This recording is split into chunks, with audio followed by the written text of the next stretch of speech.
যে রমজান মাস যেরকম ভাবে আমরা একটি মাস রমজান রাখার কারণে সারাটা দিন পানাহার থেকে বিরত থাকি, ঘুম থেকে বিরত থাকি, আমরা রাতভর ইবাদত বন্দেগী করি, ঠিক তেমনিভাবে যখন 10টা মাস 12টা মাস রমজানের সওয়াব আল্লাহ দিয়া দিছে, এই কারণে আমল নামায় লেখা হয়ে গেছে যে পুরা 12টি মাসের মধ্যে একটা দিনও পানাহার করে নাই, পুরা 12টি মাসের মধ্যে একটা দিনও ঘুমায় নাই, সারা রাত ইবাদত আর সারা বছর সওয়াব রমজান মাসে।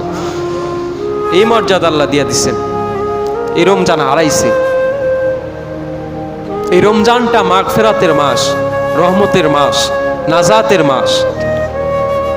প্রথম 10 দিন যদি আল্লাহ মাফ না করে তো হতাশ হয়ে যাব যে আল্লাহ রহমতের 10 দিন চলে গেল, মাফ তো করলেন না। আল্লাহ বলে মাগফিরাতের 10 দিন আছে, মাগফিরাতের 10 দিনে মাফ করব। তো মাগফিরাতের 10 দিন চলে গেল, আল্লাহ তাও তো মাফ করলেন না। তো আল্লাহ বলে শেষ দশকে একটা রাত আছে, যে রাতে একটা রাত্রে ইবাদত করবা 83 বছর 4 মাসের সওয়াব দিয়া দিব।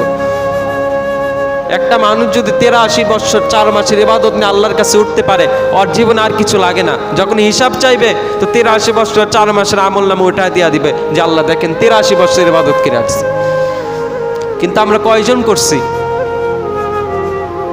মসজিদে ইত্তেকাফে বসছিলেন কয়জন? কয়জন বসছে?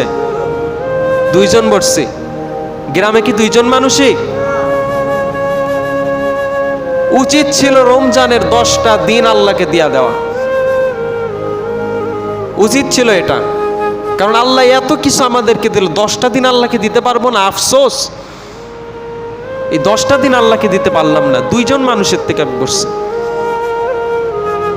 অথচ যারা দুনিয়াতে আপনাকে সহযোগিতা করে তাদের পিছনে ছোটেন, কিন্তু একটাবার ভাবলেন না আল্লাহ আমাকে জন্ম থেকে না মৃত্যু পর্যন্ত প্রতিদিন ডেইলি 550 লিটার অক্সিজেন দিচ্ছে, আল্লাহকে কি দিলাম? নিজের মনকে বুঝ দিতে পারতাম যে আল্লাহ কোনোদিন জিব্রাইলকে দিয়ে অক্সিজেনের বিল নিতে আসো না। বাংলাদেশে একটা ঘটনা ঘটে গেছে করোনার মধ্যে, একটা লোককে 1.5 ঘন্টা অক্সিজেন দিছে, 94,000 টাকা নিছে। আর 550 লিটার অক্সিজেন 24 ঘন্টা নেই, কয় টাকা দেই?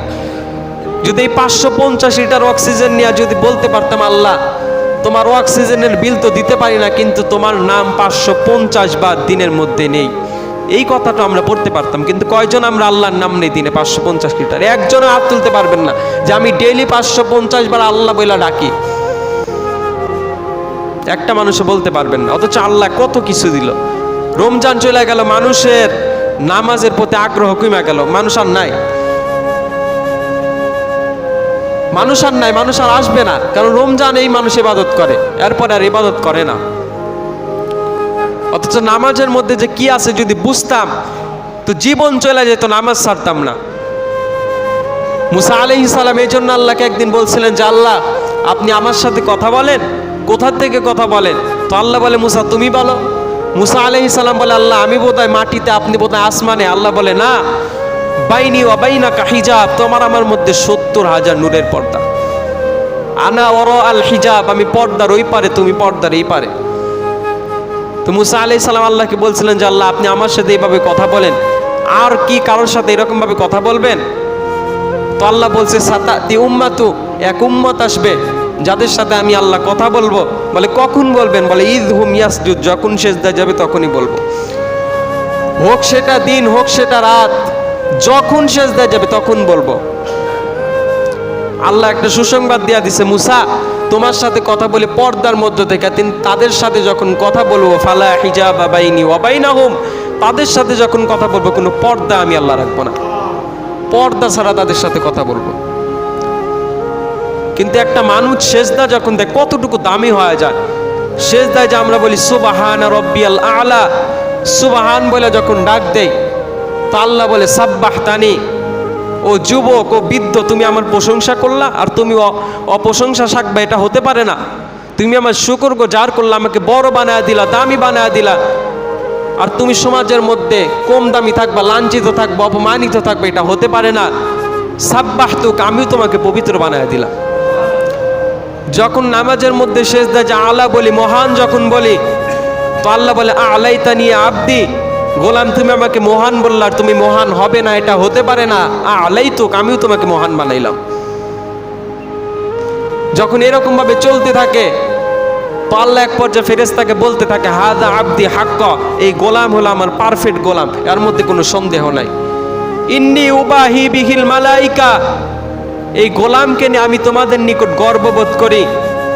যখন আল্লাহ এরকম ভাবে কথা বলতে থাকে আর গোলাম যখন নামাজ পড়তেই থাকে, নামাজ যখন ছেড়ে দেয় না, জীবনের যতদিন বেঁচে থাকে ততদিন নামাজ পড়ে, তো আল্লাহ ডাক দেয়া বলে লাউলা ইয়া শাবাব, যদি যুবক হয় তো যুবককে ডাক দেয়া বলে লাউলা ইয়া শাবাব, যুবক তুই যদি না থাকতি, লাউলা ইয়া শাবাব, যুবক তুই যদি না থাকতি, লাজাআলতু সামা হাদিদ, আমি বহুতাকে আসমানকে লোহার বানায় দিতাম, ওয়াল আরদ সফসফা, জমিনকে তামার বানায় দিতাম, ওয়া আনজালতু মিনাস সামাই হাব্বা, আমি আল্লাহ জমিন থেকে একটা শস্যের দানা দিতাম না। যুবক তুই যদি না থাকতে আমি আল্লাহ কিচ্ছু দিতাম না। বাল আনজালতু আলাইহিমুল আযাবা সাব্বা, যুবক তুই যদি না থাকতে আমি একটার পর একটা আযাব দিয়ে দুনিয়া ধ্বংস করে দিতাম, কিন্তু পারি না, তোর দিকে তাকাইলে আর পারি না। এত কিছু আল্লাহ দিল, এর চাইতে কি বেশি দাম আমাদেরকে আর কেউ দিতে পারে? আমরা তো মনে করি বিগাইরে আমাদ, আসমানের খুঁটি না, আমি বললে আসমানের খুঁটি আছে। বলবেন কিভাবে? আল্লাহ রসুল বলছে একটা নেককার যখন দুনিয়াতে থাকবে ততদিন কিয়ামত হবে না।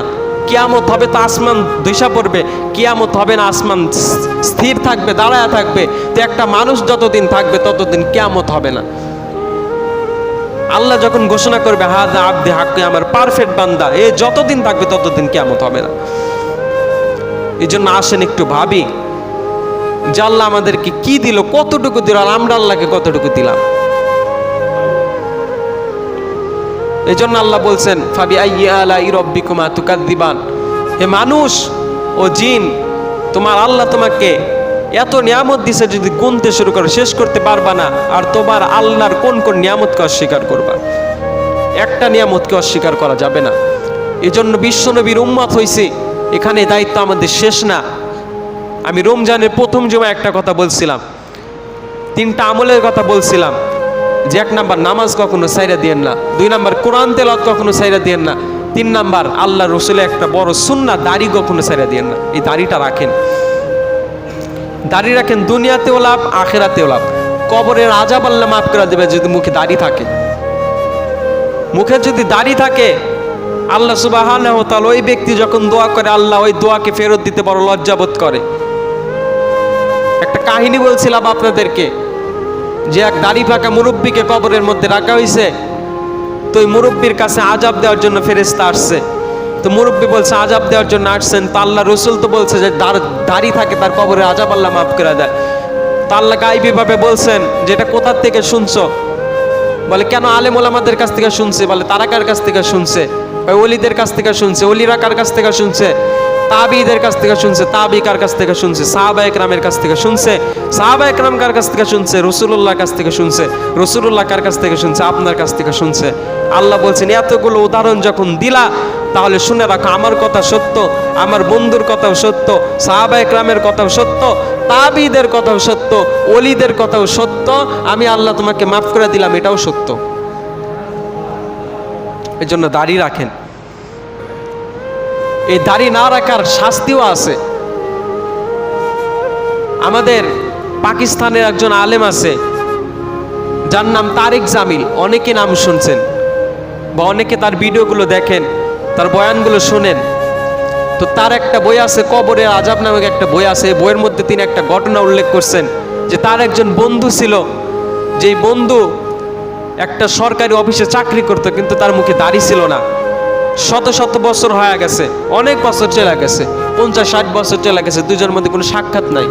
হঠাৎ করে একদিন সাক্ষাৎ হয়েছে, তো বন্ধুর মুখের মধ্যে দাড়ি দেখে আশ্চর্য হয়ে গেছে। বলে বন্ধু তোমার মুখে তো দাড়ি ছিল না, দাড়ি কোথার থেকে আসলো? কয় বন্ধু তুমি জানো না আমার চাকরি শেষ হয়ে গেছে, আমি এখন অবসরে আছি, আমি এখন অবসরপ্রাপ্ত হয়েছি। কিন্তু একদিন রাত্রে যখন ঘুমাইছি তো ঘুমের মধ্যে স্বপ্ন দেখি কিয়ামত হয়ে গেছে, মানুষগুলো ছুটতে শুরু করছে একদিকে। আমি জিজ্ঞাসা করলাম কোথায় যাও? বলে আখেরি নবীর উম্মত, আখেরি নবীর কাছে যাই, যেই নবীর কাছে গেলে শাফায়াত পাবো আর জান্নাতে চলে যাব। বলে আমাকে নিয়ে যাও। যখন তাকেও নিয়ে যাইতেছিল, সে আল্লাহ রসুলের কাছে পৌঁছে গেছে। তো একজন লোক আল্লাহ রসুলের সাথে সাক্ষাৎ করতেছে, আল্লাহ রসুল মুসাফা করতেছে, হাউজে কাউসারে পানি পান করাইতেছিল। কিন্তু সে যখন সাক্ষাৎ করার জন্য গেছে, তো আল্লাহ রসুল দূরে সরাই দিছে, যাও যাও, বলে কেন ইয়া রাসূলুল্লাহ, আমি তো আপনার উম্মত। বলে তুমি আমার উম্মত হলে কি হবে, তোমার চেহারা আমার চেহারার সাথে মিল নাই, আমার মুখে দাড়ি তোমার মুখে দাড়ি নাই।